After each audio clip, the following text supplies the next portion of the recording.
Então, boa tarde a todos. Já sei que está a correr bem. Mandaram-me um vídeo de ontem muito animado. É assim mesmo. Não há muitos retiros como este, não é? Então, perguntas e respostas, porque eu não tive tempo para preparar grande coisa. Mas eu acho que todos gostamos das perguntas e respostas. Só tenho uma, mas há mais, não é? Senhor Padre, esta é muito curta. Os extraterrestres existem? Eu não sei, eu não tenho a certeza se já respondi a esta, mas eu penso que já respondi uma vez, pelo menos, lá no Brasil, talvez. Então, o que é que eu diria? Eu diria que agora na televisão a gente cada vez mais tem séries de OVNIs e de não sei do quê, e na internet, que é um tema que já há uns anos se tornou uma espécie de tema recorrente, né? Está sempre a sair mais informação e pronto. E vou já dizer de entrada, não é que a Igreja tenha dito nada sobre este tema que eu saiba e, sobretudo, que tenha dito de uma maneira assim mais autoritária, mais vinculativa. Não me lembro do Papa ter falado deste tema, até hoje. Nenhum Papa, nestes 2000 anos da história da Igreja. Mas é verdade que alguns teólogos refletem sobre este tema. E eu queria começar por dizer que há alguns teólogos que eu conheço, bons, boa gente, que são da opinião que, basicamente, eles dizem que não é incompatível com a fé católica a existência de outros seres vivos, de outros planetas, que normalmente eles pensam que são inteligentes, como nós, não é? Pronto, isto para terem um bocadinho o panorama. Agora eu vou-vos dar a minha opinião, que é o que há, não é? Porque não havendo mais nada, o que é que eu fui percebendo? Primeiro, alguns factos. Para haver vida no planeta Terra, são precisas imensas condições que, no fundo, tornam a vida pouco provável, digamos assim. Sr. Padre, mas o universo é enorme, há de haver algum planeta, não sei aonde, que tem condições parecidas com a Terra. Sim, é possível, mas é importante ter noção de que, para haver vida, é muito, estatisticamente, são tantas condições que é um intervalo pequenino. Depois dos, não sei, trilhões de formas de vida cá no planeta Terra, só há uma que é inteligente, que são vocês. E, portanto, essa nós sabemos por revelação que na sua origem está uma intervenção direta de Deus. Isso é verdade para tudo. Deus criou o céu e a terra, certo? Mas o ser humano não está ao nível dos outros seres vivos. É um ser especial, qualitativamente diferente, né? Portanto, nós não somos só mais um ser vivo entre tantos, né? Somos um ser vivo que Deus quis criar à sua imagem e semelhança, né? Temos aquela narração no início do livro do Gênesis, que é muito importante. Deus pegou no barro e insuflou um espírito de vida. Porque nós também estamos muito habituados a ouvir aquela coisa de que o homem vem do macaco, o homem vem do macaco, o homem vem do macaco. Mas há um salto qualitativo entre um macaco, digamos assim, parecido connosco, e o ser humano, que é, no fundo, o ser racional, o ser inteligente. Nós dizemos que a definição de ser humano é animal racional. Esse racional, do ponto de vista, digamos assim, se nós quisermos, filosófico, metafísico, não é algo que um animal consiga evoluir sozinho. É uma coisa que requer a inteligência, o espírito humano, se nós dissermos assim, é algo que não depende da evolução. A mera evolução não produz porque é um efeito desproporcionado com as causas fisiológicas, digamos assim. Isto agora fica um bocado técnico.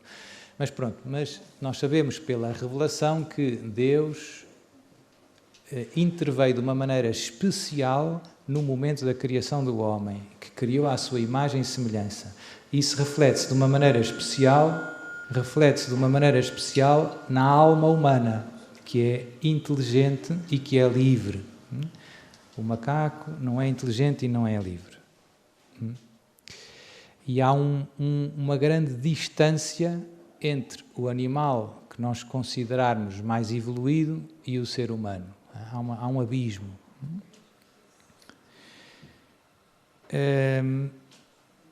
Porquê é que eu estou a gastar tempo com isto? Porque, às vezes, quando se fala de vida fora da Terra, sempre se presume que é vida inteligente. E eu acho que isso ainda é menos provável. Se é pouco provável haver vida fora da Terra do ponto de vista estatístico, haver vida inteligente fora da Terra implicaria uma intervenção direta de Deus também. Porque os únicos dois seres inteligentes que Deus criou, à sua imagem e semelhança, foram os homens e os anjos. E Deus não revelou que criou mais ninguém, mas Deus podia ter criado e não disse. Podia, dizem alguns teólogos. Eu acho que seria estranho fazer isso. Mas alguns teólogos dizem, não, Deus podia ter criado e não dizer nada. E afinal, além dos homens e os anjos, há aqui mais uns ETs que também são inteligentes. Pronto. Agora, aqui vem a ideia interessante e mais preocupante. Eu vejo que há dois grandes grupos no mundo atual que têm um especial interesse pelos extraterrestres. E são dois grupos que, no fundo, combatem bastante a nossa fé. Basicamente, é a onda da nova era, podemos dizer assim, no mundo da nova era, há interesse pelos extraterrestres. Os mestres ascensos e não sei o que mais, e viagens astrais e não sei o quê. Né? Portanto, há toda uma literatura sobre os extraterrestres no mundo da nova era.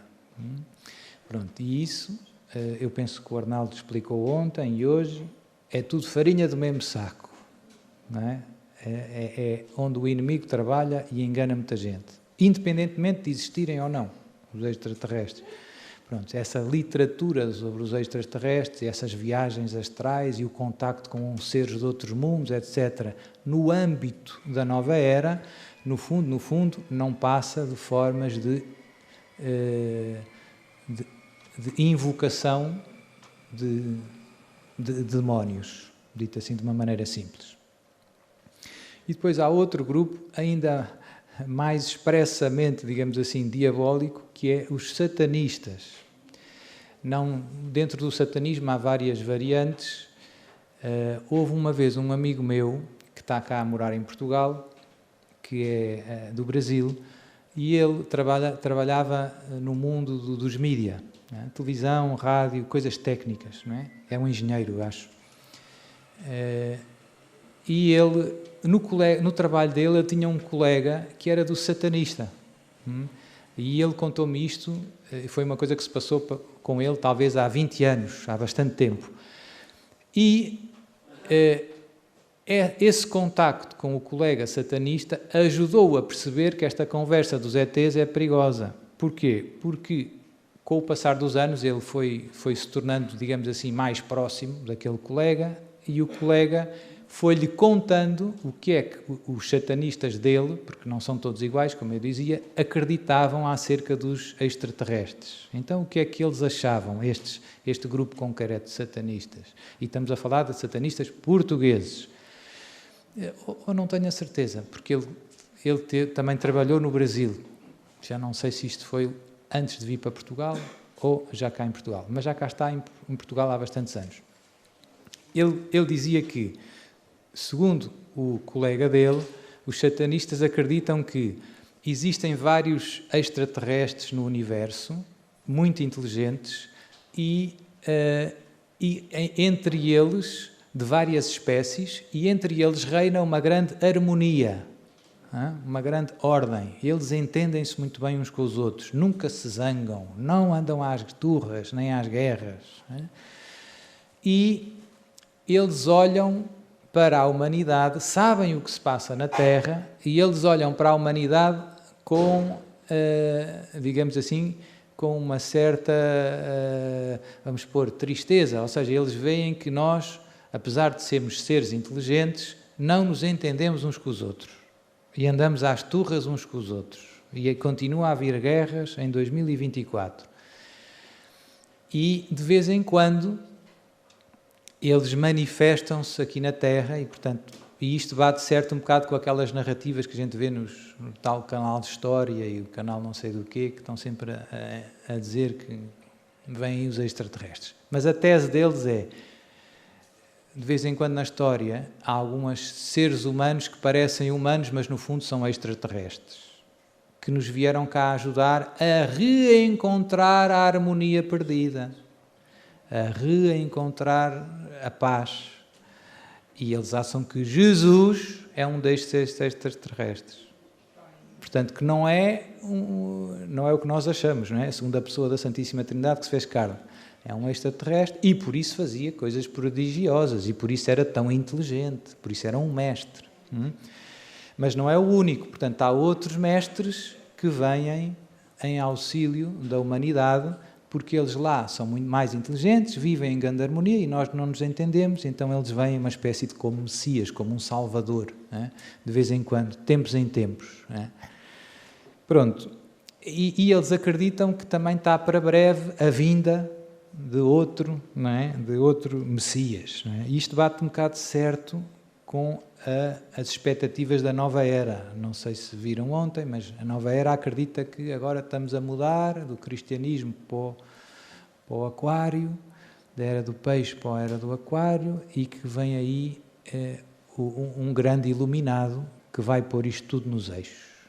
Portanto, no fundo, são narrativas muito, muito semelhantes, embora uma seja mais, digamos, mais à descarada que outra.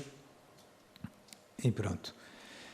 Qualquer uma delas tem bastantes seguidores e como eu digo, e eu acho que o que vemos, digamos assim, na televisão, os filmes que vemos, os supostos documentários que saem nos canais de televisão, mesmo com um ar, digamos assim, finalmente os serviços secretos americanos admitiram que encontraram um pedaço de um OVNI, não sei o quê, como se fosse uma grande descoberta e tal.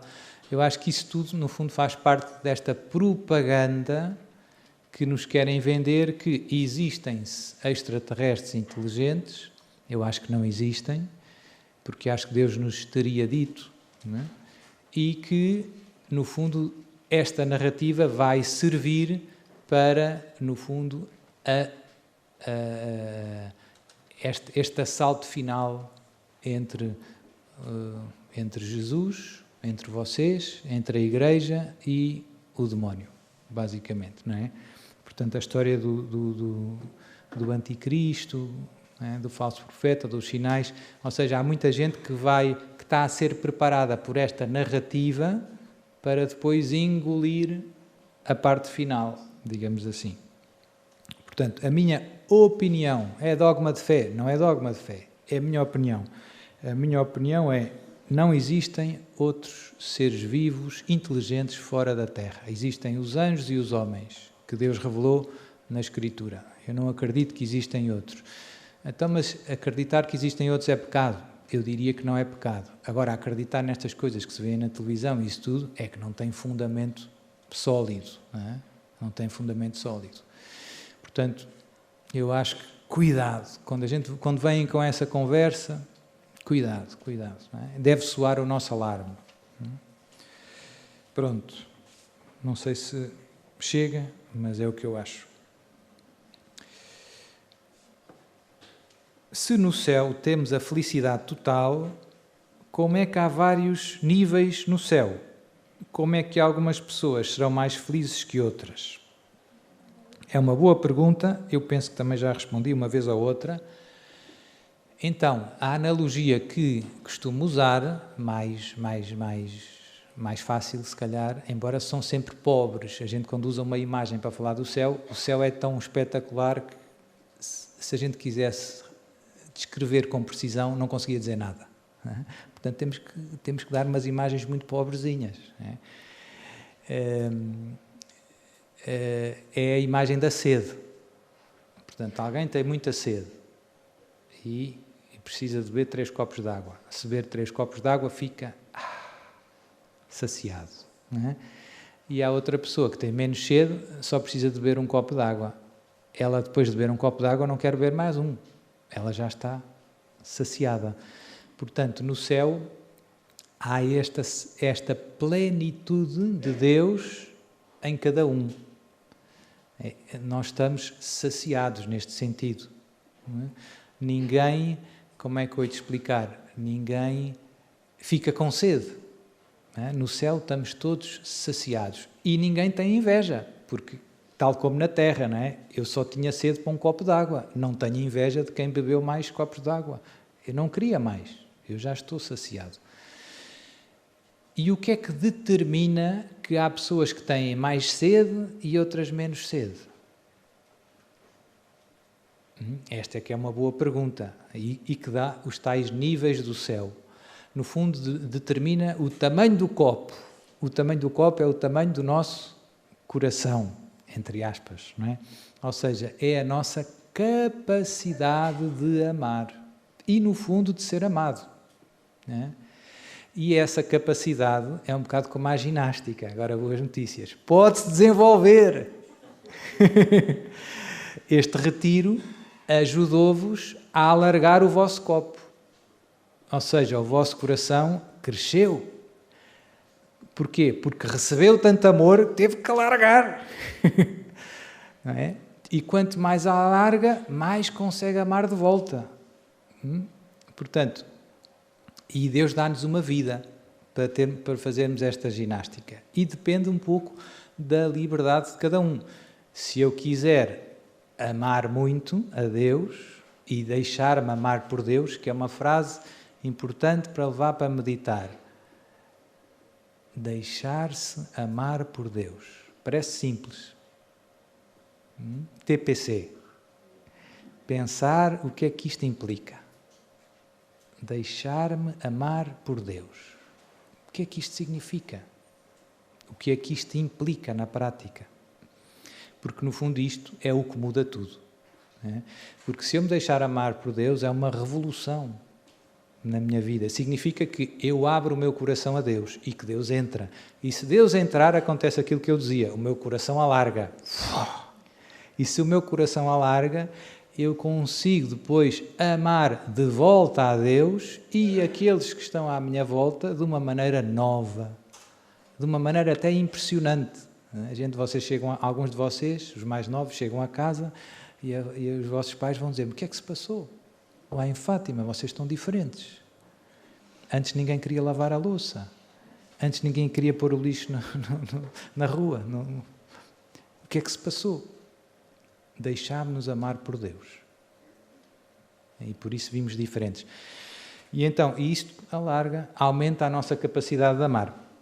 E como eu digo, é um trabalho que é sobretudo de Deus, mas que precisa da nossa colaboração ativa, vamos dizer assim. Nós temos que querer, temos que nos pôr a jeito. Não é? É preciso que Deus nos ame, nos encha do seu amor, senão não muda nada. Mas nós temos que querer a nossa colaboração ativa.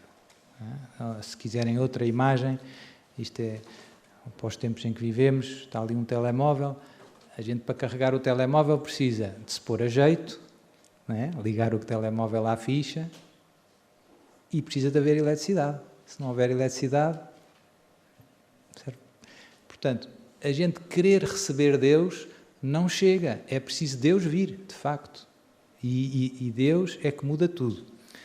Mas se houver eletricidade e eu não ligar o telefone à ficha, até há eletricidade. Deus quer entrar na tua vida, mas eu não me disponho a isso.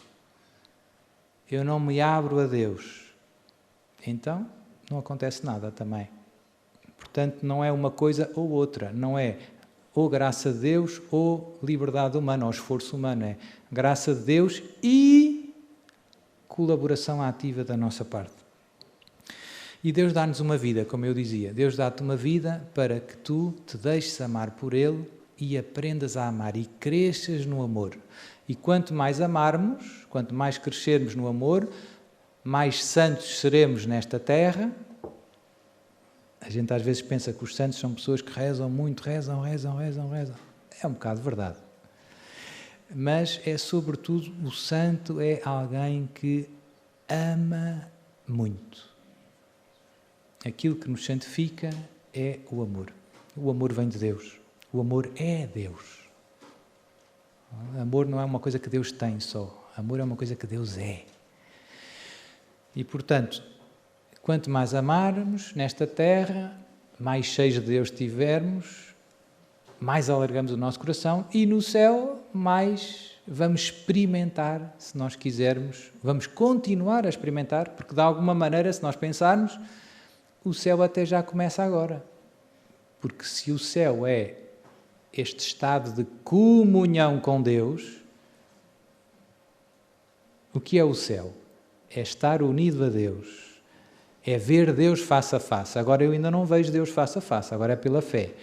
Mas eu já estou unido a Deus. Quando eu recebo a comunhão, por exemplo, até a palavra comunhão diz isso. A comunhão, causa a comunhão. E, portanto, eu já estou neste amor de Deus que vai ser o céu e que já começou. Eu ainda não vejo, mas já aconteceu, já está dentro de mim. E a gente, como eu digo, até a ver pelos efeitos, não é? Lá vou eu pôr o saco do lixo outra vez, com boa cara, a cantar, a louvar. Eu louvarei. O saco já estava rasgado, tinha passado um cão, não é? E eu a apanhar aquilo tudo, eu louvarei. Só pode ser Deus, não há outra explicação. Portanto, Deus dá-nos esta vida para alargarmos o nosso coração. Quem mais ama e quem mais é amado por Deus, mais feliz é nesta terra e mais vai experimentar o mistério do amor de Deus no céu. Vamos todos ter o coração cheio, só que uns o coração é mais pequenino e outros o coração é maior. Portanto, esse é o ponto. Não é? Voltamos à imagem do copo. Não é? Portanto, vamos ser todos felizes plenamente, embora com capacidades diferentes de amar e ser amados. Quem é que tem o primeiro lugar no céu? Pergunta fácil. 1, 2, 3, diga lá outra vez.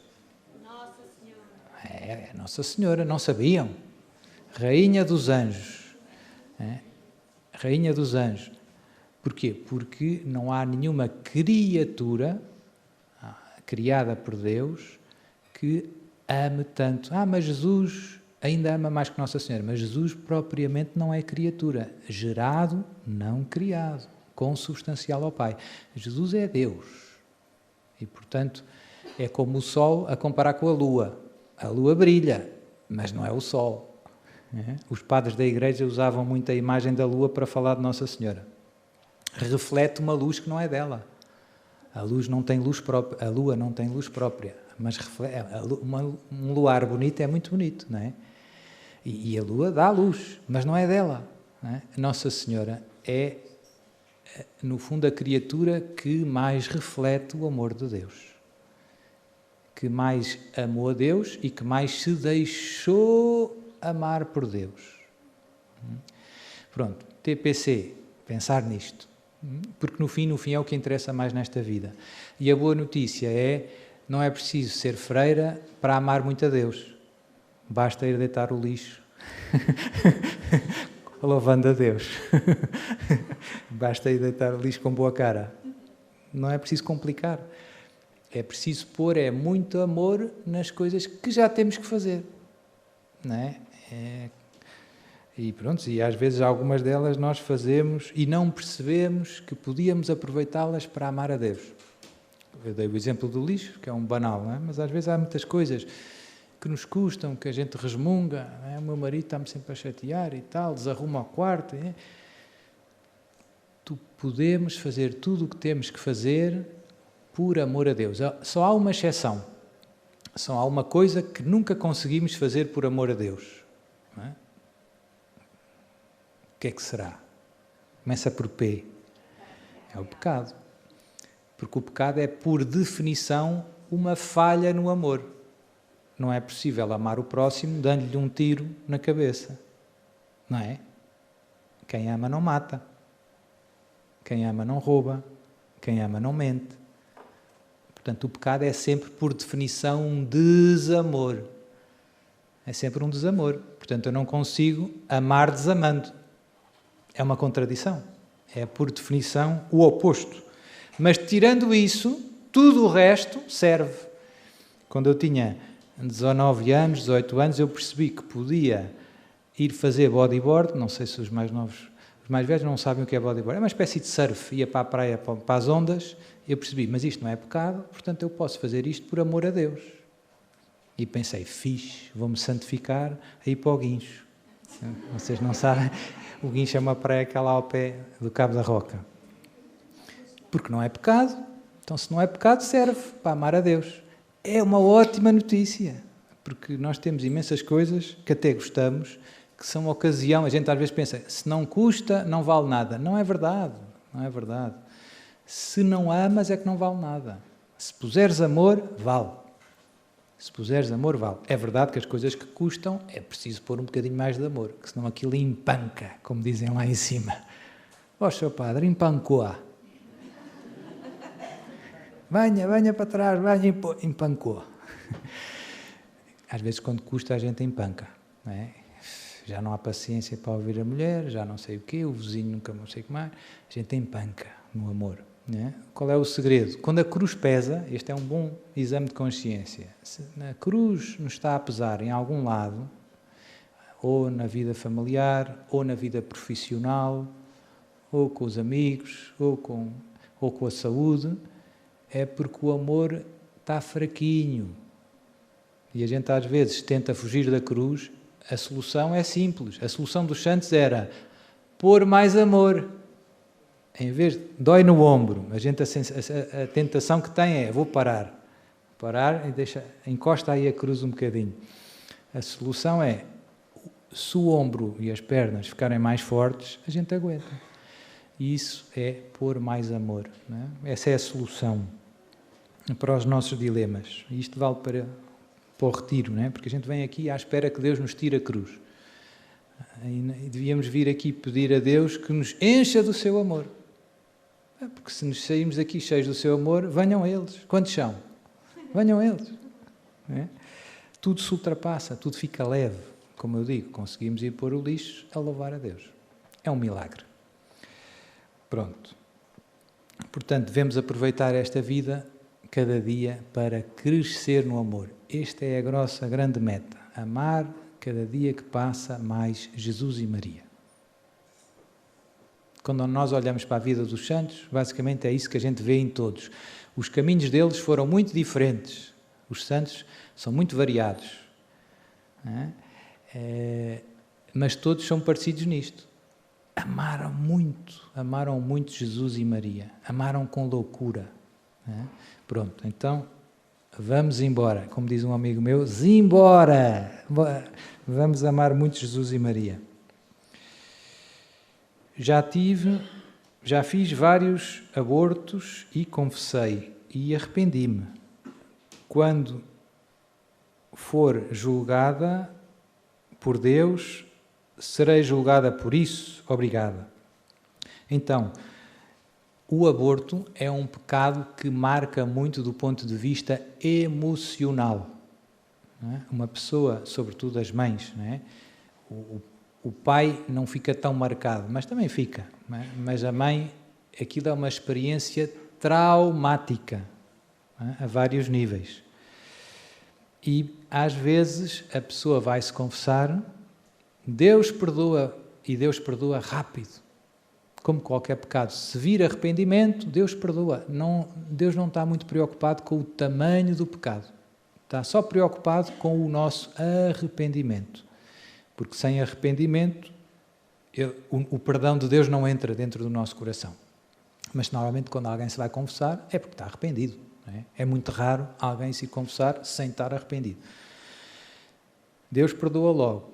Só que, como eu digo, o aborto do ponto de vista emocional é algo que traumatiza muito, que marca muito, não é? Que deixa muitas feridas emocionais.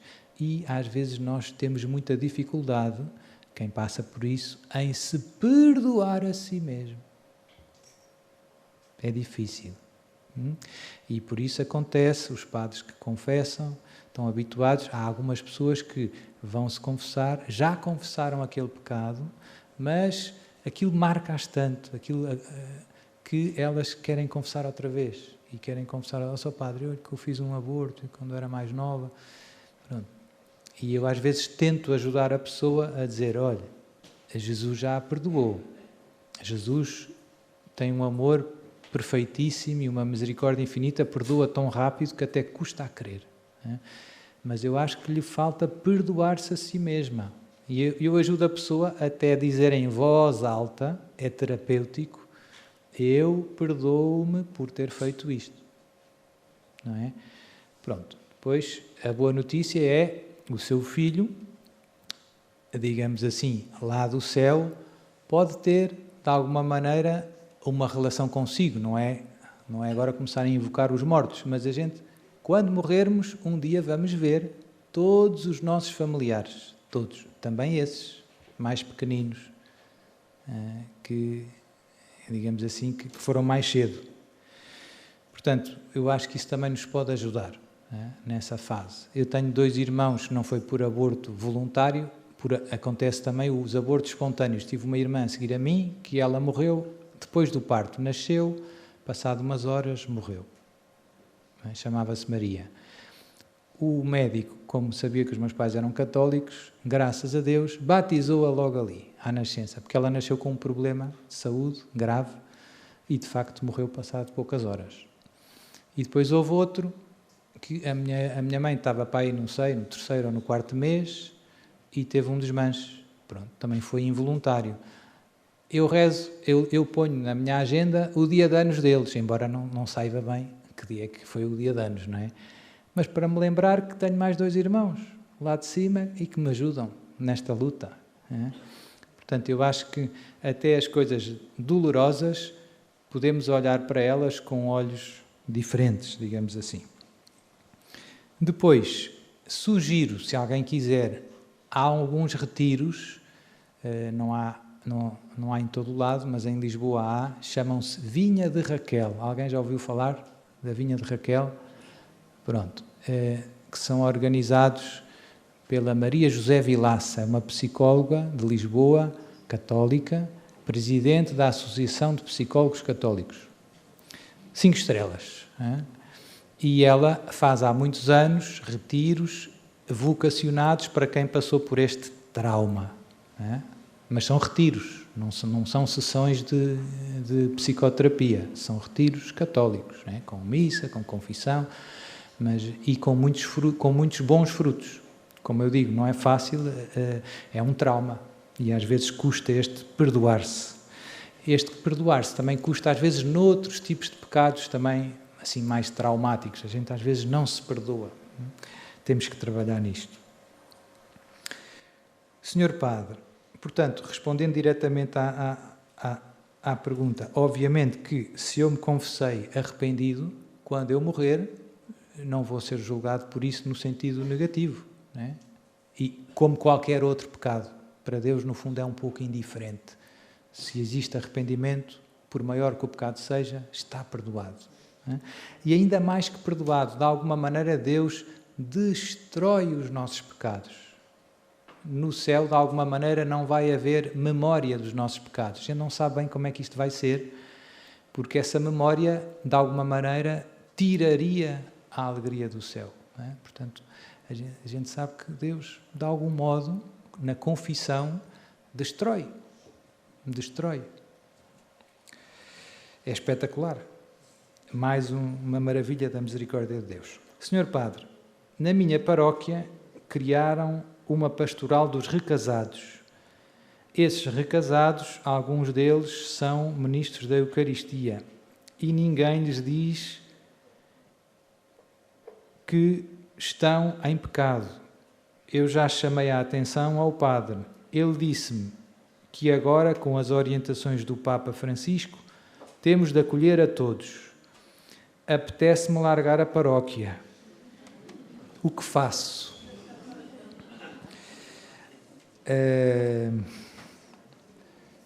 Bom, o que é que eu vos posso dizer?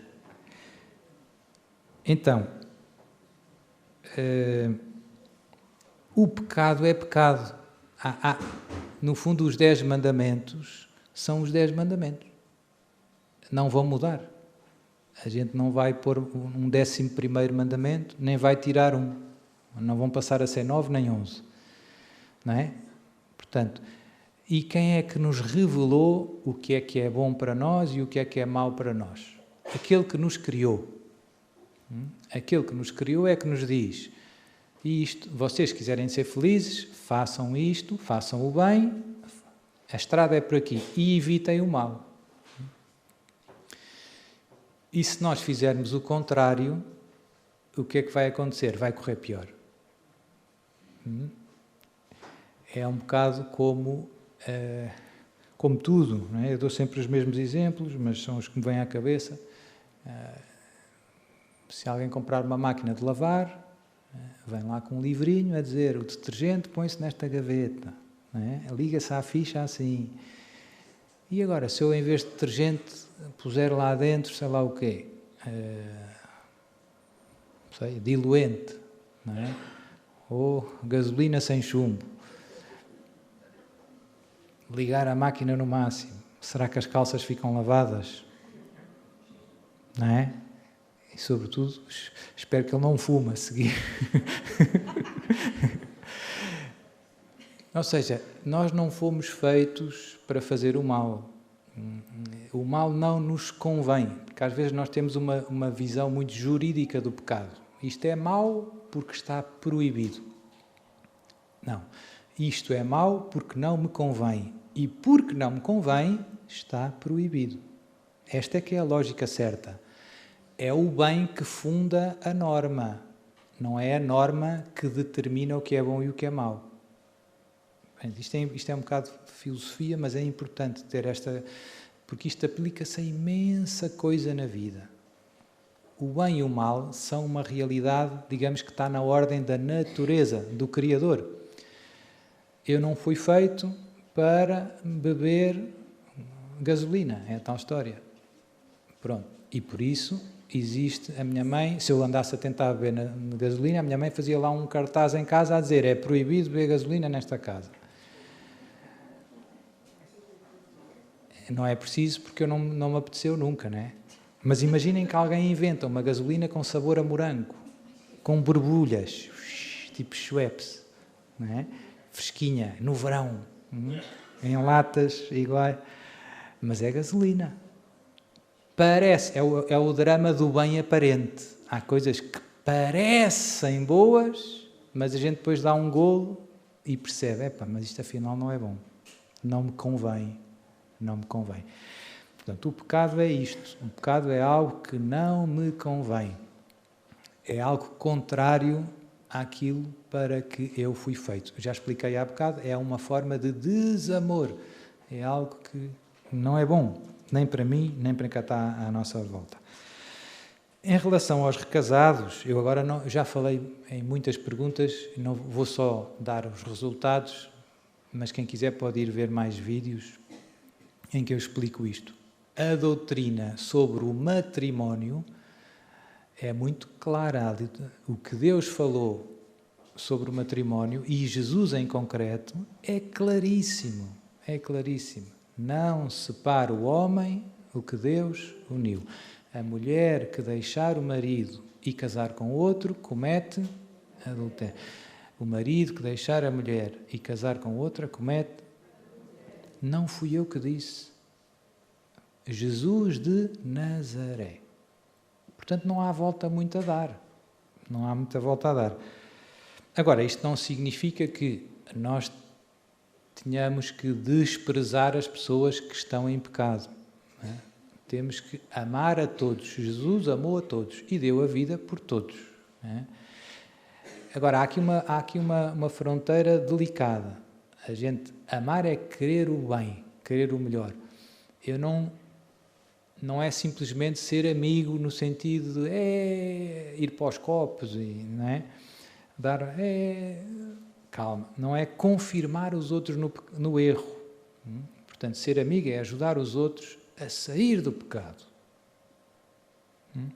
E isso, em alguns casos, todos nós teremos os nossos casos nas nossas famílias, hoje em dia é muito frequente, não é? Pessoas que, no fundo, ou ainda não casaram pela igreja, ou já se divorciaram e casaram-se pelo civil.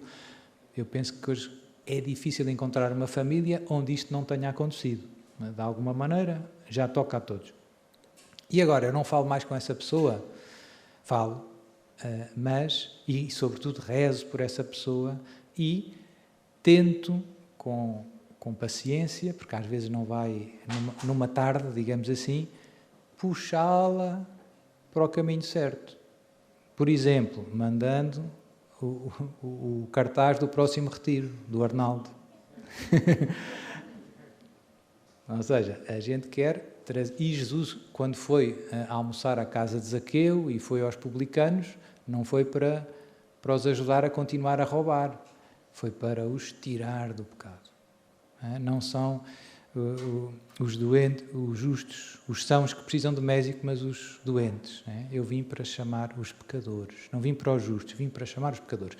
Portanto, isso aplica-se para todos nós, cristãos. Portanto, nós não temos que desprezar ninguém, nem fugir de ninguém. Mas isso não significa que o pecado não existe.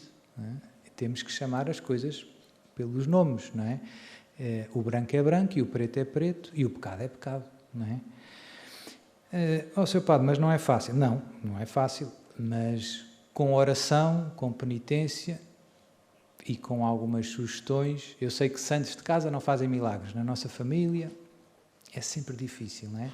Mas não custa nada propor, olha, vai haver um retiro, se calhar era bom vires e tal, não é? E eu já vi muitos casos, e o Arnaldo também, de tantas pessoas que estavam bem lá no fundo do poço, e que deram uma chance a Jesus e que se arrependeram dos seus pecados e começaram uma vida nova. É espetacular. Portanto, não há casos perdidos para Jesus. Mas, voltando aqui à pergunta, eu afastei-me um bocado. São ministros da Eucaristia e ninguém lhes diz nada. Obviamente que há alguns ministérios que... É como a história dos padrinhos de batismo. Uma das maiores dores de cabeça que os padres têm é os padrinhos de batismo. Há alguns ministérios eclesiais que implicam a palavra idoneidade. Não sei se se percebe muito bem. Ou seja, ter as condições necessárias para desempenhar aquela missão. Ou seja, imaginem, os nossos jogadores da seleção. Há um que torceu um joelho. Agora acho que houve um do Sporting que torceu o joelho, não foi? Acho que foi. E então, ele mesmo que queira jogar não consegue. Ele não é idóneo para ser titular no jogo. Ele tem pena, mas não pode. Não é? Porque está com o joelho, ou está com o tornozelo partido, ou torcido. E isso aplica-se a estes casos. Há pessoas que, pelas suas condições objetivas, não são idóneas para ser madrinha ou padrinho de batismo, ou ministro da Eucaristia, ou catequista, porque, no fundo, a gente não prega só com a boca, a gente prega com o exemplo. A gente prega com o exemplo. E seria um contra-testemunho.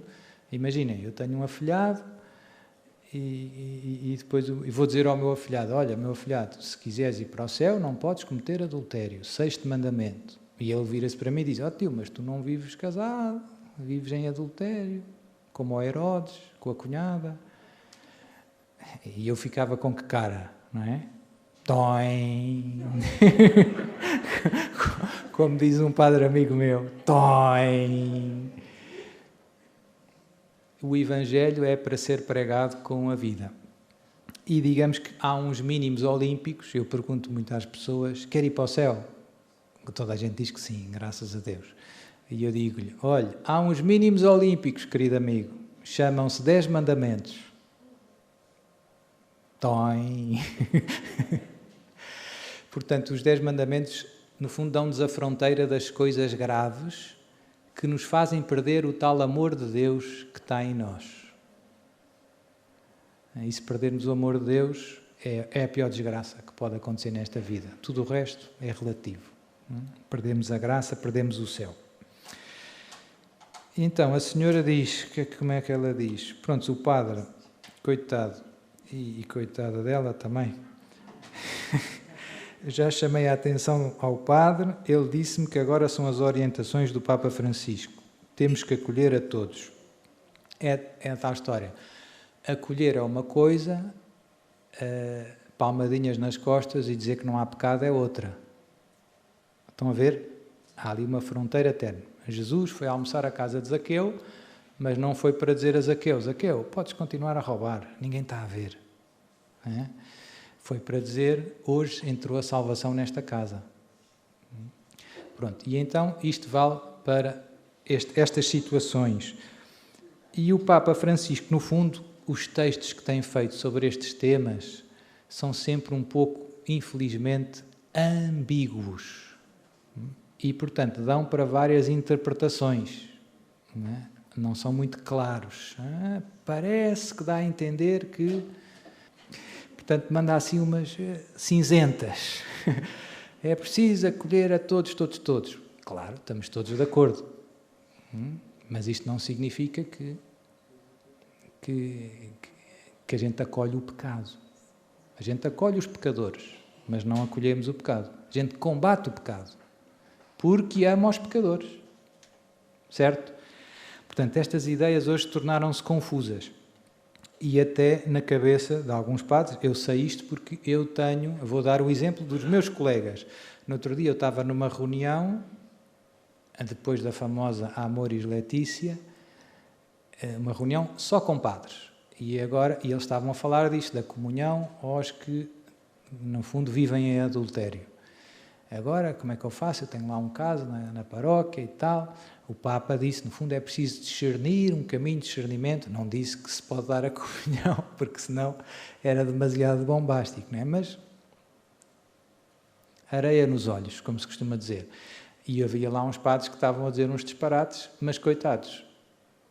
No fundo, o texto lançou aquela ambiguidade. E depois o mais grave, na minha opinião, é o Papa deixa as coisas andar, os disparates a circular e está calado. E não esclarece.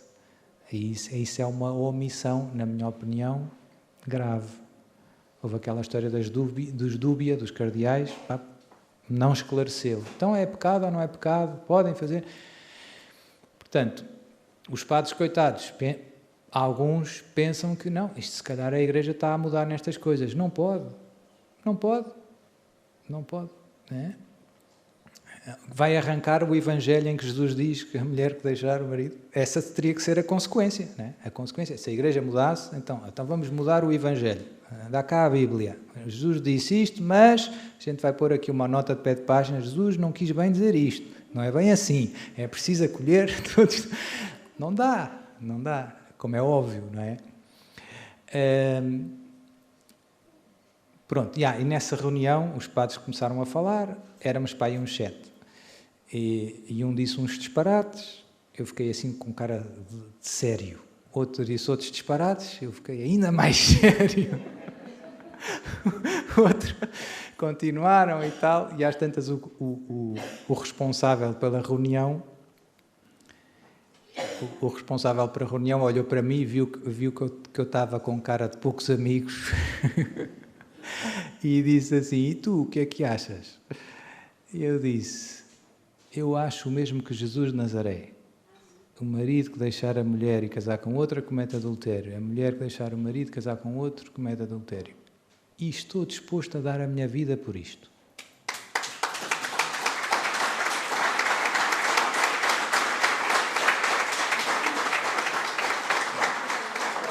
E o que é que aconteceu? Vamos mudar de tema. Pronto, e mudámos de tema. E o mais incrível, mas eu acho que isso é, no fundo, a força da verdade e do amor.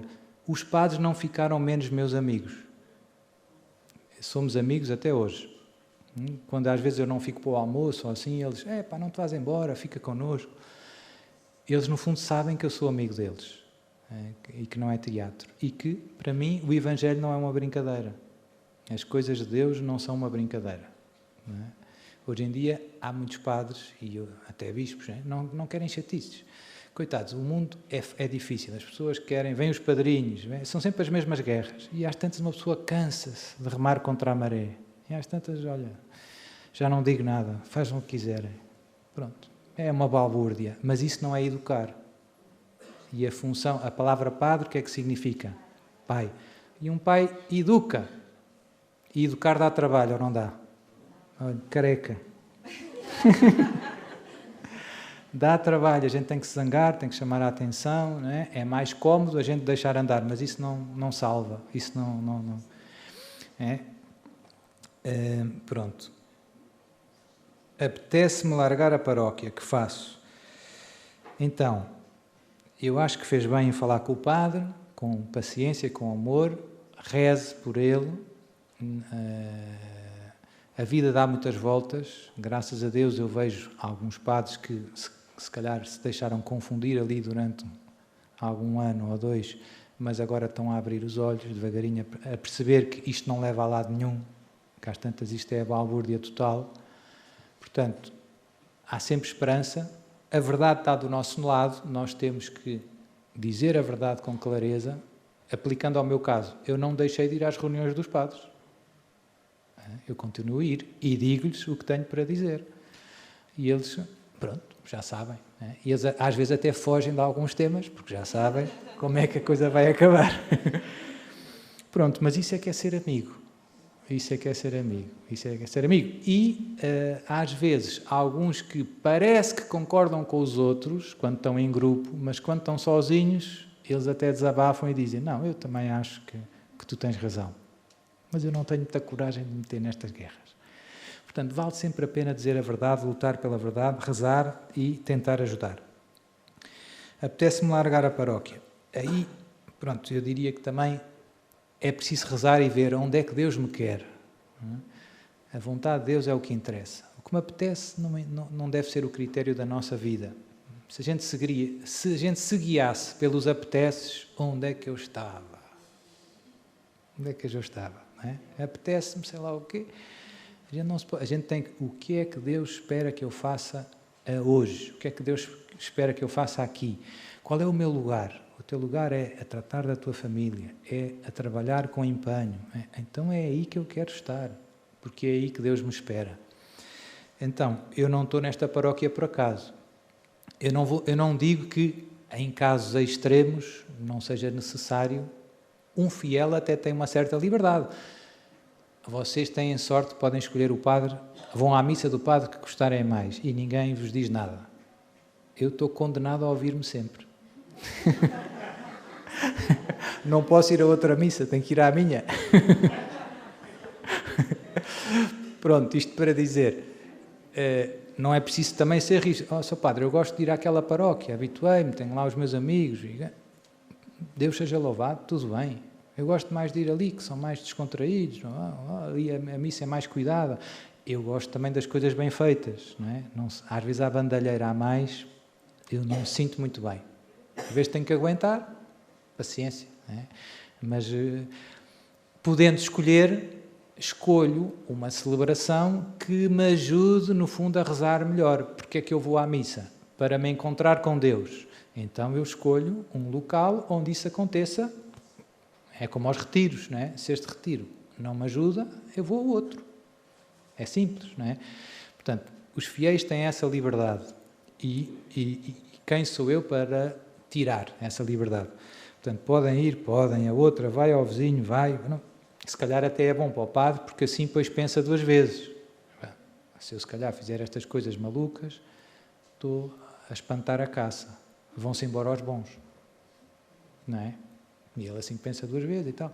Pronto, mas como eu digo, eu acho que nós não podemos desistir à primeira, nem desistir nunca. Temos que rezar por ele, falar com ele, ajudar com calma e ver o que é que Deus quer de nós. Onde é que Deus nos quer. Há muita coisa que não está bem na nossa igreja, é verdade. Mas se nós virmos, sempre foi assim. Quem gosta de história, estude história da igreja e vai ver se eu não tenho razão. Isto nunca foi um mar de rosas. Nunca. Houve períodos mais calmos, mais tranquilos, mas houve períodos complicados. Houve períodos em que os padres mal sabiam ler. Portanto, imaginem as homilias que saíam.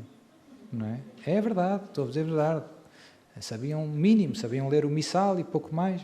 Não havia seminários. Os seminários é do Concílio de Trento. Portanto, há coisas que mudaram muito e já aconteceu de tudo. Já aconteceu de tudo mesmo.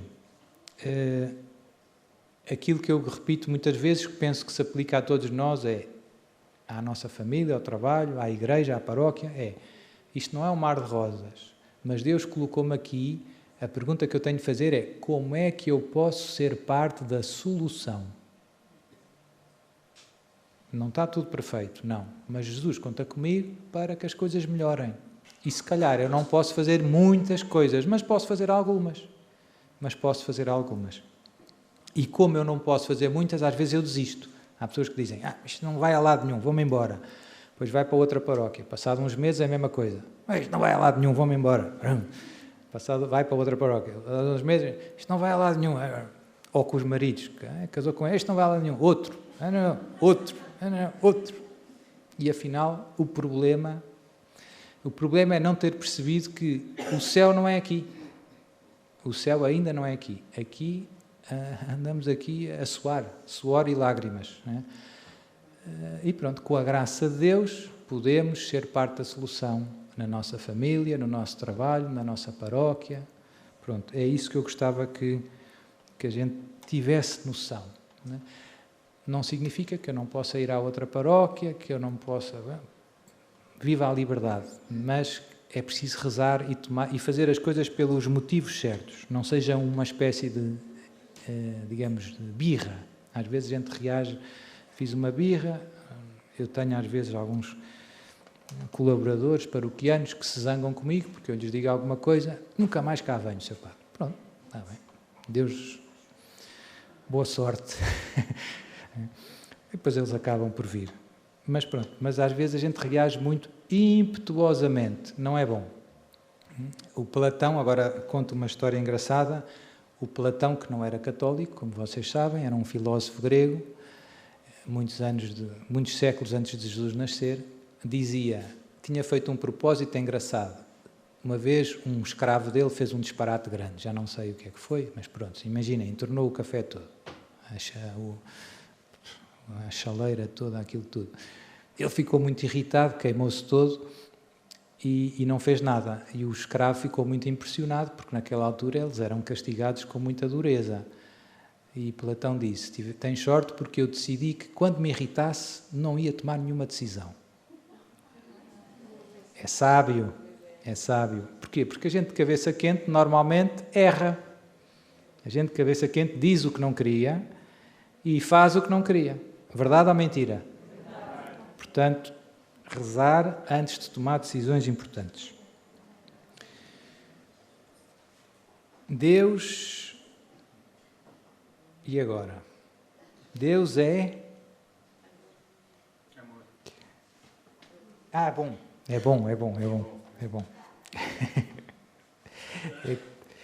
Deus é bom e tudo pode. Amém. Porque Deus não acaba com todo o mal, inclusive demónios, e permite que haja paz entre todos os seres visíveis e invisíveis. Como é possível que um ser perfeito, Deus, surja em seres imperfeitos? Boas perguntas. Sendo Deus perfeito, não deveriam todos os seres criados por Ele ser perfeitos?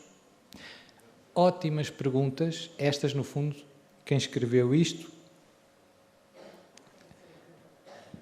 pensa nestes problemas mais profundos. Como é que um Deus todo-poderoso e que é todo amor ter criado umas coisas que anda tudo às turras uns contra os outros, assassínios, guerras, maldades? Como é possível? E como é que é possível que Deus tolere isto tudo? 1 ano, 2 anos, 3 anos, 4 anos, 10 anos, 1000 anos. É o problema do mal. um problema que é, podemos dizer, a grande questão da história. Portanto, eu não vou dizer que este é um problema, é uma pergunta de resposta fácil, porque seria enganar-vos. A resposta a esta pergunta não é fácil. E eu vou-vos dar a resposta e de alguma maneira vai saber a pouco.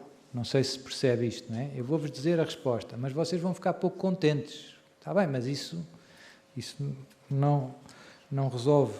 Quer dizer, resolve até onde a gente consegue perceber.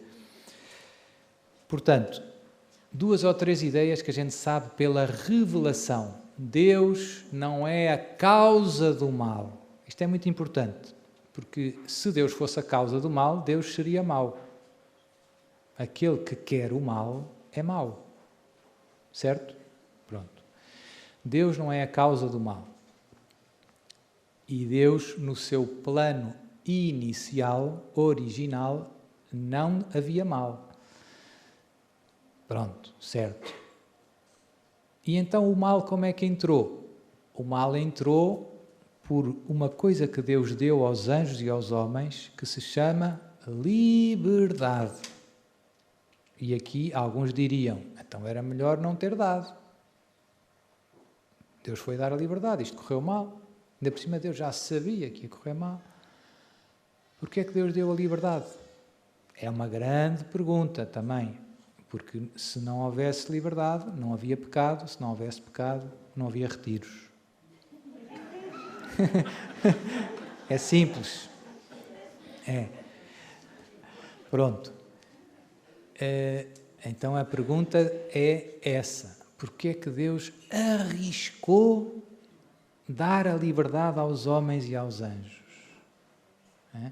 E aqui a resposta, como eu digo, sabe a pouco, porque o amor que é Deus e que é um amor família, que é Pai, Filho e Espírito Santo, quis que algumas das suas criaturas pudessem participar da sua vida íntima. Ou seja, quis que algumas criaturas pudessem conhecê-lo face a face, que o pudessem ver como ele é e amar e ser amados. O papagaio, o cão e o gato não conseguem ver a Deus, nem amar a Deus, porque não são livres. Portanto, a liberdade, por um lado, é uma condição de possibilidade de entrar em comunhão com Deus, mas, por outro lado, se for mal usada, é a possibilidade de, digamos assim, de destruir o plano de Deus e de introduzir o mal no mundo. É um risco grande, mas também é preciso perceber o que levou Deus a assumir esse risco. A vontade de querer ter criaturas, ter filhos, ter alguém que dissesse Pai Nosso. O cão não consegue dizer Pai Nosso. Portanto, a liberdade está um pouco na resposta a este problema do mal. Porque é que Deus permite o mal? Mas também é verdade que Deus não permite o mal de uma maneira, digamos assim, perpétua. Nesta vida, nesta história, Deus, e acontece com os anjos também, eles tiveram um momento só para se determinar, para escolher. E os homens têm uma vida para dizer que sim ou que não a Deus. Esta vida serve para isso, para dizer que sim ou que não a Deus, com as nossas ações. E, portanto, nesta vida, que é onde nós encontramos o mal, à nossa volta, há pessoas que fazem mal às crianças e outros que não sei o quê, e guerras e não sei o que mais, e maldades. Como é que Deus aguenta tudo isto? Nesta história, onde o pecado entrou por causa do abuso da liberdade, nós usamos mal a liberdade, Deus tolera o mal, mas também é verdade que tolera o mal por um certo tempo. É importante dizer isto. O mal é só transitório. Agora há pecado, mas a gente está a caminho dos novos céus e da nova terra, onde já não há morte, já não há Hospital de Santa Maria, não é preciso. Também já não há retiros. Não é preciso. Vai estar tudo nos eixos. Não é preciso PIN no multibanco. Não há ladrões. Não é? Os advogados vão estar todos desempregados. Os tribunais vão estar todos vazios. Novos céus e nova terra. É? E não haverá morte. Não haverá nem mal moral, pecado, nem mal físico. Nem doenças, nem dentistas, nem dores de dentes. Portanto, a história caminha para isso. A história caminha para isso. Deus permite o mal temporariamente. E, agora mais uma boa notícia, porque é que Deus permite o mal? Porque Deus, de uma maneira que só Deus consegue reciclar o mal. Espetacular. Deus consegue pegar no mal e fazer que o mal, de alguma maneira, concorra para a nossa comunhão com Ele. Espetacular. No precónio pascal, naquela coisa que se lê na vigília pascal, ó feliz culpa, que nos fez merecer tão grande Redentor. Ou seja, Deus permite o mal e do mal é a ocasião de mandar o seu Filho que morre por nós na cruz e na cruz recicla o mal todo em nosso benefício físico e moral. Físico e moral. Portanto, as nossas dores de costas, eu já tenho algumas também, sei quê, unidas à paixão de Cristo, santificam as nossas almas, ou seja, são ocasião de união a Deus. É espetacular. É uma ótima notícia. Só Deus. Aquilo que em si era só uma consequência do pecado, dolorosa, passou a ter um valor, digamos assim, útil. Né? Pronto, o cristianismo é esta loucura de Deus. Deus não anula a liberdade humana. Deus podia ter dito, vocês portaram-se mal, a liberdade volta. Acabou-se esta brincadeira. Vai tudo para a cama. Xixi, cama. Acabou-se a PlayStation. Não é? Dê cá a liberdade de volta. Não, Deus diz, eu não volto atrás com a minha palavra, eu dei a liberdade, mas eu arranjo uma maneira de, digamos assim, de vos tirar do buraco em que vocês, por culpa própria, se enfiaram livremente. É a cruz de nosso Senhor Jesus Cristo. É a resposta de Deus ao mal. Pronto, que nós estamos ainda numa fase intermédia, estou a falar muito, não é? Temos que ir lanchar, para a glória de Deus. Nós estamos numa fase intermédia em que Deus já, digamos que, derrotou o mal na cruz, é isto que eu vou dizer, é importante, mas em que ainda esta vitória de Deus sobre o mal, sobre o pecado e a morte, ainda não, digamos assim, ainda não se transmitiu de alguma maneira a toda a criação. Já começou a ser transmitida. Por exemplo, através dos sacramentos. Os sacramentos tornam nossa a vitória de Jesus na cruz sobre o mal. Por exemplo, a confissão é muito evidente. Eu sou perdoado dos meus pecados, pelos méritos da cruz de Jesus. Portanto, nós estamos nesta fase em que Deus já deu, digamos assim, uma machadada no mal, muito grande.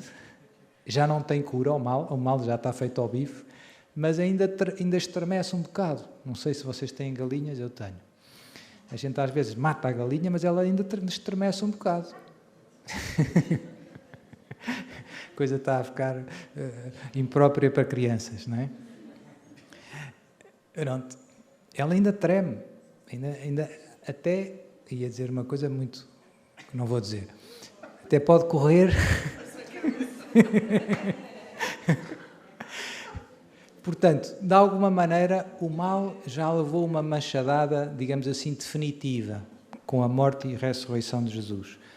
Mas a galinha ainda estremece, ou seja, nós ainda experimentamos na história, na nossa história e na humanidade, as consequências do mal. Mas esta vitória de Jesus na cruz está-se a espalhar, sobretudo através dos sacramentos da Igreja, e o mundo já se está a transformar gradualmente nos novos céus e nova terra, onde o mal já não tem lugar. Pronto, este é o resumo que eu queria dar. Portanto, Deus, no fundo, não vai tolerar o mal para sempre. A vitória de Deus sobre o mal é uma vitória, se nós quisermos, gradual, que é uma coisa que nós não temos muita paciência para esperar. Nós queríamos carregar no botão. Carregar no botão, pum, acabou o mal. Mas não, é gradual. Como a nossa santificação é gradual. Pronto. Sendo Deus perfeito, não deveriam ser todos os seres criados por Ele perfeitos? Deviam, mas foi aquilo da liberdade que eu expliquei, não é? O custo da liberdade era não ter filhos. Não é? Portanto, Deus arriscou, digamos assim, e nós desobedecemos a Deus, como vocês sabem. Não é? Deus disse, não façam, e o demónio veio, não, façam, é fixe. E nós fizemos uma escolha muito estúpida, que foi dar ouvidos ao demónio e achar que Deus era mentiroso. Foi estúpido, não foi? Chama-se pecado.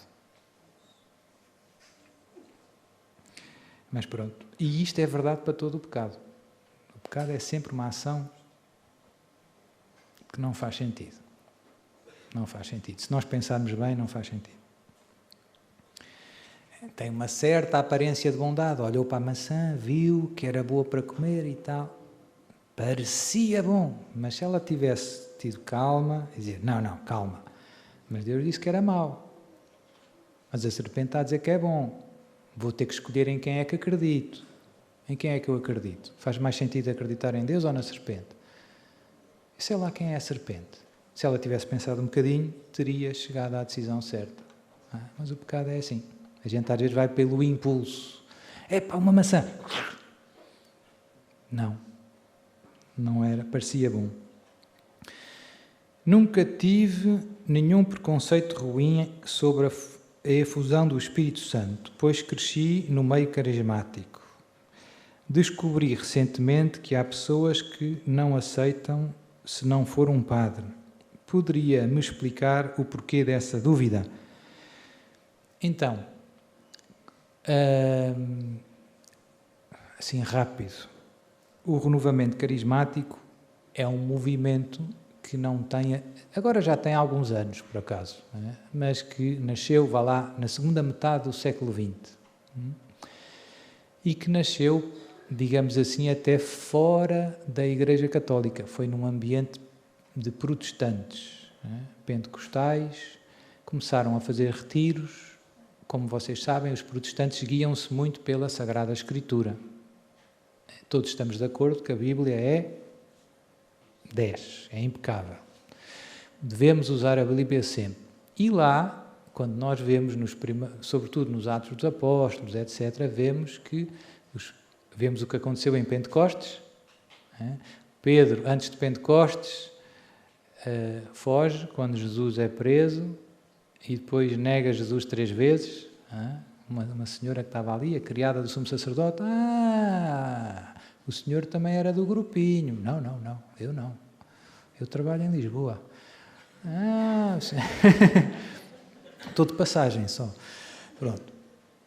E depois é interessante, a gente às vezes vê Jesus aparece a São Pedro e podia ter dito, Pedro, eu gosto muito de ti, eu sei que tu gostas de mim, mas correu mal, Pedro.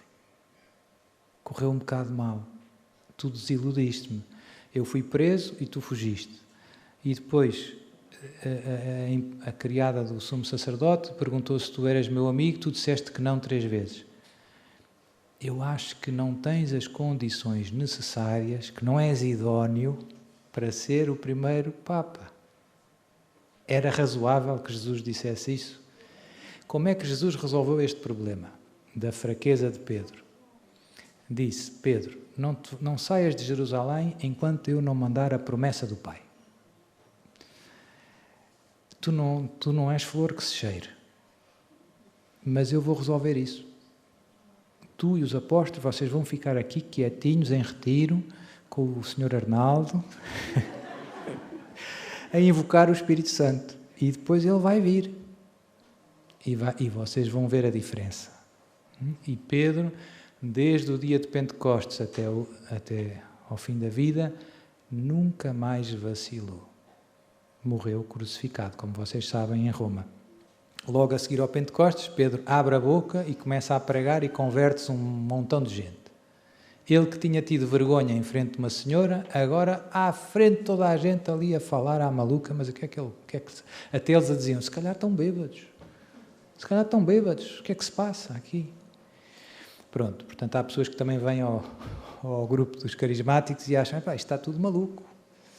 Ligaram-nos à ficha, o que é que se passa? Estas irmãs, onde é que já se viu? Estamos mesmo no fim dos tempos.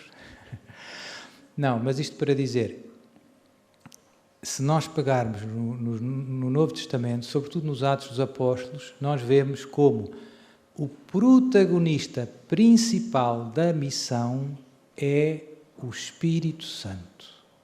Portanto, esta ideia é muito central.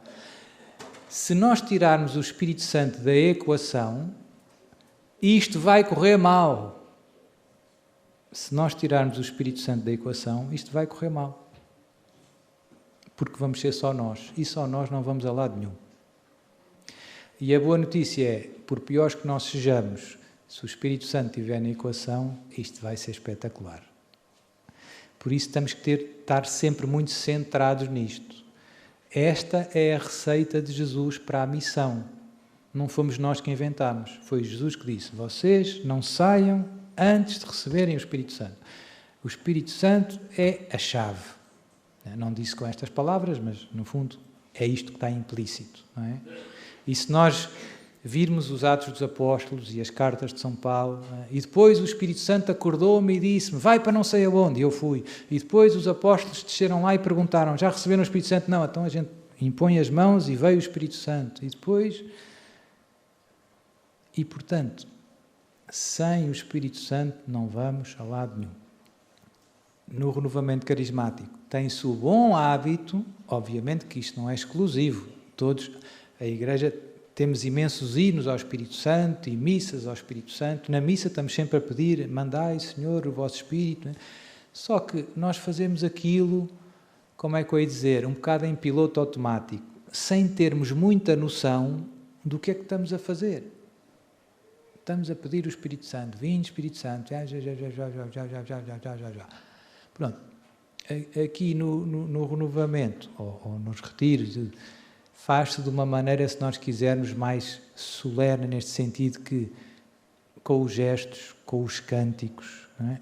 É um clamor insistente em que pedimos só uma coisa. Pai, manda, em nome de Jesus, o teu Espírito sobre estes nossos irmãos.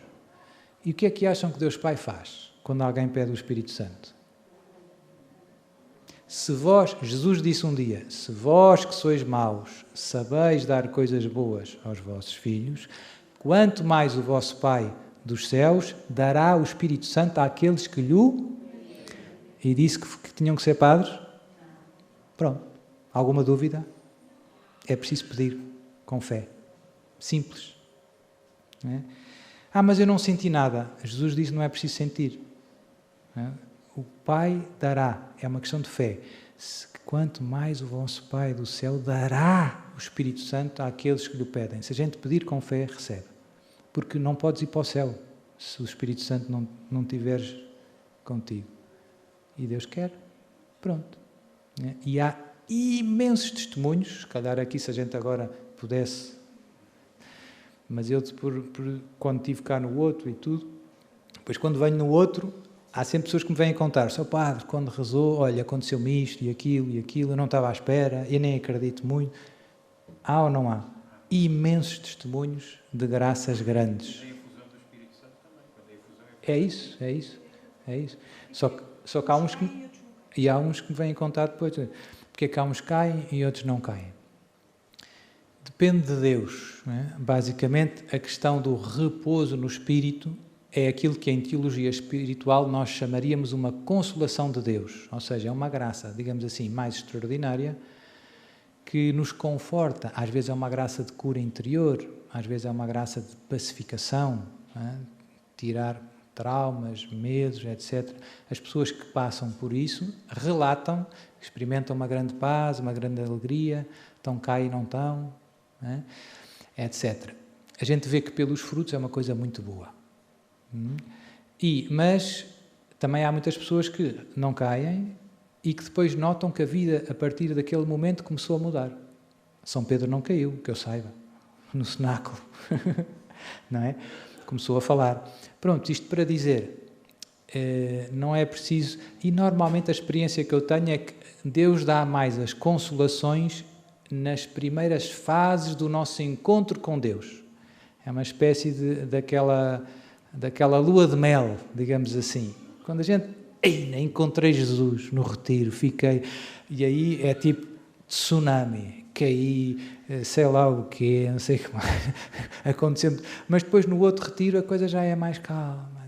Porquê? Porque já passámos a fase da lua de mel e Deus, na sua providência, Deus é que manda. Deus acha que se calhar já não precisa daquela graça, aquela pessoa. Agora precisa de outra, mais de outro tipo, não é? Pronto, mas isto para dizer, Deus dá o Espírito Santo sempre que pedimos com fé. Se não houver padre, a gente pede à mesma com fé. É simples.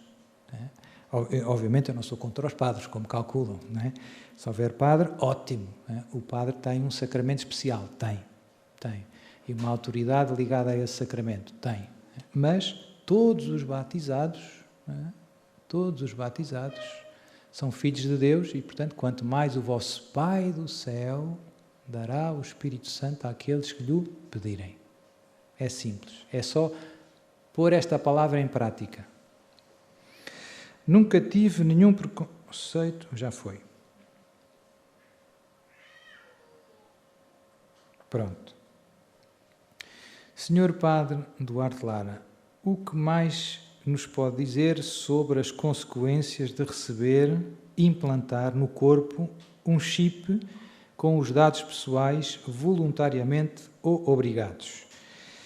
Já falei algumas vezes sobre isto.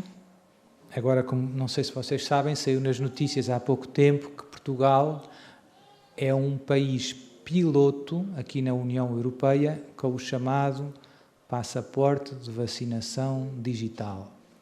Certificado digital de vacinação, é assim que se chama. Quase passou despercebido nas notícias. Pronto. Isto já é a marca da besta? Não, mas eu acho que é o avô, digamos assim. Ou seja, dá para perceber, não é? Ou seja, nós o que é que vemos à nossa volta? Um mundo cada vez mais, digamos assim, digitalizado, não é? Que é muito cómodo, eu também uso, não é? Dá jeito ir ao banco com o telemóvel e resolve-se quase tudo, não é?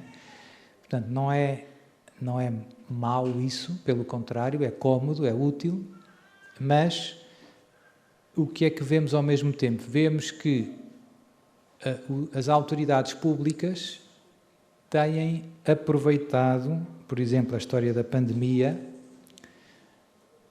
e outras coisas, para ter cada vez mais informações, saber tudo sobre nós e controlar cada vez mais tudo.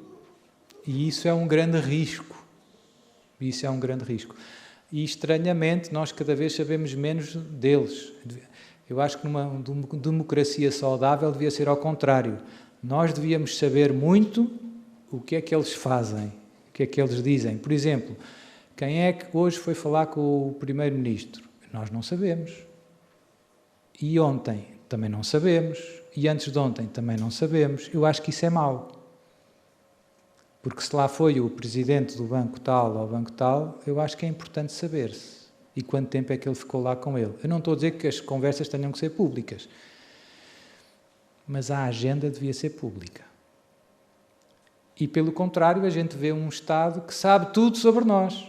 Eu espirrei ontem, já está no certificado e que não fui vacinado, etc. E isso dá as condições, pela primeira vez na história, para um sistema, digamos assim, de controlo das massas, de uma maneira que nunca houve.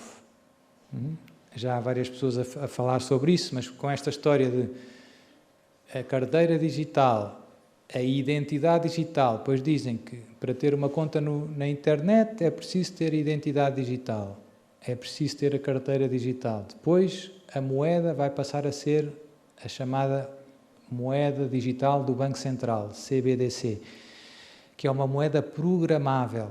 Isto são tudo coisas que estão a acontecer, basta ir procurar na internet. Eu tenho um canal no Telegram onde eu ponho muitas destas notícias que não passam muito. É um canal que não tem muita gente, mas para quem gosta de ter os olhos abertos, é bom. Há muita gente que eu encontro que eu digo, Sr. Padre, olha, ajudou-me muito. E, portanto, está a ser implementado um sistema, no fundo, de controle social, um pouco como existe na China. Não sei se já sabem, na China existe um sistema de pontos. As pessoas que, sei lá, passam a rua fora da passadeira, há uma câmara que vê, perde pontos. Vai no Facebook e diz, o comunismo não é muito bom, perde pontos. E depois o que é que acontece? Quer pôr o filho na escola, não consegue, porque não tem pontos suficientes. Quer ir de férias, não pode, porque não tem pontos suficientes. E chega ao ponto de nem usar os transportes públicos. Ou seja, é um sistema que força as pessoas a viver de uma certa maneira e a falar de uma certa maneira. Isto já acontece na China, não é? Um dia pode vir a acontecer no planeta. Não, já acontece. E o que eu vejo é que aqui na Europa e nos países ocidentais, no fundo, estão a montar este sistema, mas obviamente que se eles dissessem à descarada que é isto que eles querem, não conseguiam. Então têm que arranjar umas desculpas bonitas. Não, isto é pela vossa segurança, Covid. Não é? Então a gente aceita. E depois o Green Pass, no fundo, não desapareceu. A Comissão Europeia vendeu à OMS o passe digital, o Green Pass do Covid. E a OMS transformou isso num certificado universal de vacinação. Portanto, esta é toda uma estratégia que está a acontecer à frente dos nossos olhos. A maior parte, 99% das pessoas estão distraídas. Quando a gente acordar, vai ser um bocado tarde demais. E depois vão dizer coisas do género. Para salvar o planeta só se podem comer 10 gramas de carne por semana. Portanto, você ontem comeu um Big Mac e agora só daqui a 2 meses é que se pode comer outro Big Mac. E se eu for tentar pagar, como tenho a identidade digital, não deixa pagar outro Big Mac. Portanto, isto está montado. Ou se estamos em confinamento, você não pode sair de casa, vai às escondidas visitar a avó, vai tentar meter gasóleo e não consegue, porque está fora da área de residência. Estão a perceber? Isto dá para controlar tudo. E, do ponto de vista religioso. Se eu disser a Jesus é o Senhor, perco pontos. Não é? Portanto, isto está a acontecer à nossa frente. E, como eu digo, eu acho que isto ainda não é a marca do anticristo, mas no fundo é o avô, é o sistema, é a base tecnológica que vai tornar possível isto acontecer. Como é que nós podemos fazer? Quando for mau, eu acho que alguns vão perceber, não é? Agora, há muitas coisas que eu nunca faria, mas que no fundo estamos a dar dados ao sistema para nos controlarem cada vez mais. Não é? Agora, por exemplo, é preciso dar o número fiscal para tudo. Uma pessoa quer comprar não sei o quê, quero fatura, com a desculpa de, isto é para combater a evasão fiscal. Mas o que é que acontece? O Estado sabe tudo o que eu faço. Tudo. E eu não quero. Não é? Pronto. São só exemplos. O livro do Apocalipse, eu já falei um bocadinho disso, a marca da besta implica também um problema de idolatria, implica um aceitar o anticristo como o meu salvador e como o meu chefe político, digamos assim, porque vai estar unido de alguma maneira. Ele vai ser a salvação, vai ser apresentado como o salvador, não só um líder religioso, mas um líder político. Portanto, essa marca vai implicar eu aceitá-lo como meu Senhor. Estamos longe disso? Eu acho que ainda um bocado. Mas, como eu digo, eu vejo que a base tecnológica está a preparar tudo para que isso seja muito fácil um dia acontecer. Estamos mais perto. O que é que nós podemos fazer para resistir? Não é? Que é o que dizem algumas pessoas na internet. É falar disto, como eu falo aqui, e de alguma maneira não deixar de usar o dinheiro. Por exemplo, alguns países da Europa já não há quase notas e moedas. É tudo transações digitais. Exemplo, na Suécia. Há muitos sítios onde a gente vai, não pode pagar em dinheiro. Porque eles habituaram-se a usar só digital. Isso significa que tudo fica registado. Quando obrigarem a ter a identidade digital, ou eu tenho ou estou fora do sistema. As notas e as moedas clássicas, antigas, ajudam a atrasar a implementação desse sistema. E dão-nos esta nossa liberdade, não é? Eu posso comprar o que eu quiser, onde eu quiser, e ninguém tem nada a ver com isso. Não é? No sistema digital, por exemplo, no Canadá, quando houve aqueles protestos dos camionistas por causa dos abusos em relação aos confinamentos e ao Covid, não sei se alguns seguiram, o que é que o primeiro-ministro fez? Bloqueou-lhes as contas. Bloqueou-lhes as contas do banco. Então, se tivermos notas e moedas, não consegue.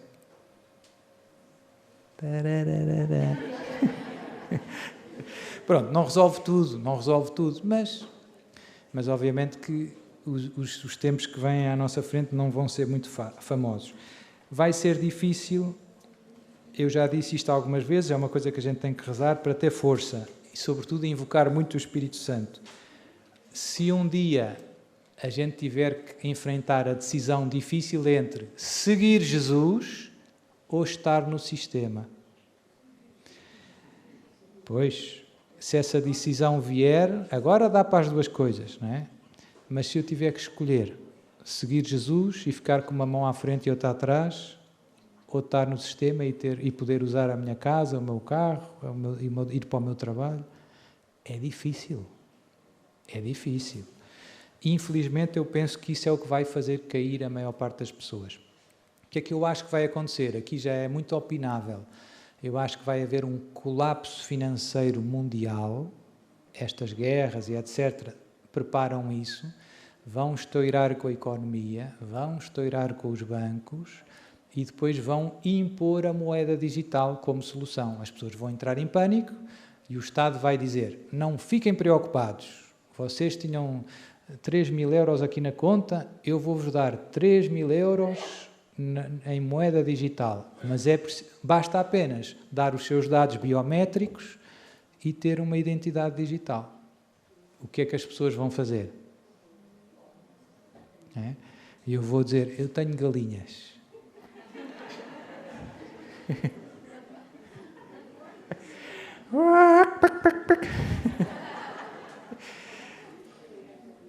Enfim, a gente brinca com isto, mas eu acho que estes dilemas, nestes próximos, eu diria, 5, 6 anos, se calhar vão bater à porta.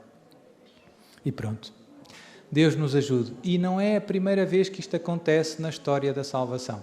Já houve momentos em que ser fiel a Deus implicou fugir com uma mão à frente e outra atrás. Por exemplo, quando os gregos, o Alexandre Magno, o Império Grego, conquistou a Terra Santa, e o Alexandre Magno foi um grande líder militar, conquistou tudo, basicamente. E depois tentou helenizar, ou seja, inculturar os judeus na cultura grega. E então, isso gerou uma revolta e houve um pequeno grupo, os Macabeus, se vocês forem ler na Bíblia, o que é que eles fizeram? Fugiram das cidades para os montes, com uma mão à frente e outra atrás. Porquê? Porque já não dava para seguir o Deus deles e viver no meio daquele paganismo. Não havia espaço para eles. Portanto, isto pode repetir-se na história. Então, uma bênção final a todos. Foi uma alegria estar com vocês. Rezem por mim. E pronto. E a gente vê-se por aí. Naum. Então vá, vou abençoar os objetos religiosos, água, azeite, sal, etc, etc, etc. É isso. Oremos. Deus Todo-Poderoso, abençoai estes meus irmãos que participaram neste retiro, infundi sobre eles o Espírito Santo, que o Espírito Santo venha agora com poder, como veio no dia de Pentecostes, encha o seu coração e a sua alma, os faça exultar de alegria na tua presença. Defende-os de todos os ataques e ciladas do inimigo, dá-lhes sabedoria, prudência, para poder resistir às ciladas que o inimigo vai lançando na nossa vida. Guia-os na estrada dos mandamentos para poderem todos alcançar a vida eterna. Abençoai também estes objetos de devoção, terços, imagens, todos os objetos, água, azeite, sal, para que sirvam para nos proteger contra todos os males do corpo e da alma. Em nome do Pai, e do Filho e do Espírito Santo. Pronto, beijinhos e abraços e até breve.